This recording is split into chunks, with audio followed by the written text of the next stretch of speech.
The partial government shutdown continues with no end in sight. Thursday, Democrats, who are now the majority in the House of Representatives, passed a measure to reopen the government without the Trump wall. Why? Well, most likely just to make a point. It's really symbolic more than anything else. The Republicans, led by Mitch McConnell in the Senate, which is controlled by Republicans, by the way, the Senate that is not even going to vote on this thing. They're not going to vote on the Pelosi measure. But there is something interesting that happened today. Two Republicans, both senators, Cory Gardner and Susan Collins, they're saying they're ready to vote on Pelosi's plan to open the government, even if it doesn't include Trump's wall.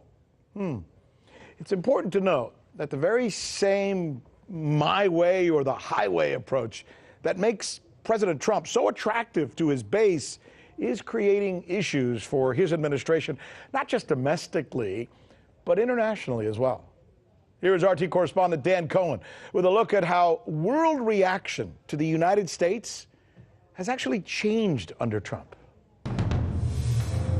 2018 might be remembered as the year the gloves came off. All year long, President Trump launched verbal attacks and tirades, even threatening military force against countries he called terrorist nations and dictatorships, and they responded in kind. We're standing up to a bullying enemy. Yesterday, Saddam was in front of us. Today, it's Trump. There is no difference. We must resist and win. You have to see the criminal supremacist vision of those who govern the United States. Countries shouldn't just point fingers at the others, but ignore their own mistakes. They shouldn't be the torchlight doing nothing but exposing the weakness of others, while ignoring their own. Those kinds of responses might be expected from America's adversaries. Its allies in Europe, well, they're not keen on following the U.S.'s lead, whether it's Trump's demand to boycott and isolate Iran.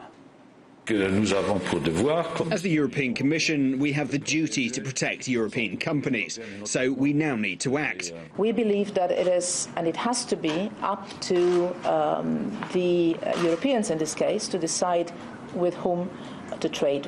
With friends like that, we need enemies. Or Trump's advice to Germany: stop buying gas from Russia. Never mind, it's cheaper, and unlike American gas, it doesn't have to cross an ocean. Germany will become totally dependent on Russian energy if it does not immediately change course. Trump's erratic brand of diplomacy, if we can call it that, seems to be faltering and backfiring at the world's premier diplomatic institution, the United Nations. Remember when the U.S. and Israel failed to get a majority in its resolution condemning Hamas? Or when every UN member state, except the U.S. and Israel, voted against the blockade on Cuba? Nikki Haley wasn't having it. She chastised the UN for not obeying America's demands. The American people pay 22% of the UN budget, more than the next three highest donor countries combined. In spite of this generosity, the rest of the UN voted with us only 31% of the time. This is not an acceptable return on our investment. President Trump wants to ensure that our foreign assistance dollars always serve American interests. The rhetoric isn't about promoting America's vision of freedom or democracy anymore. Now it's about America's interest. And Trump assures everyone that he's making America great again. And while that rhetoric does well at his rallies inside the U.S., on the world's biggest diplomatic stage, the reaction is different.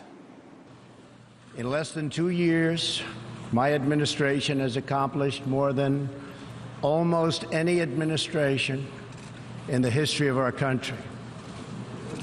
America's so true.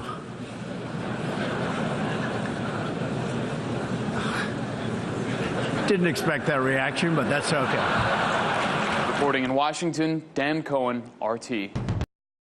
Hey YouTube, thanks for checking out our channel. We hope you enjoyed the video.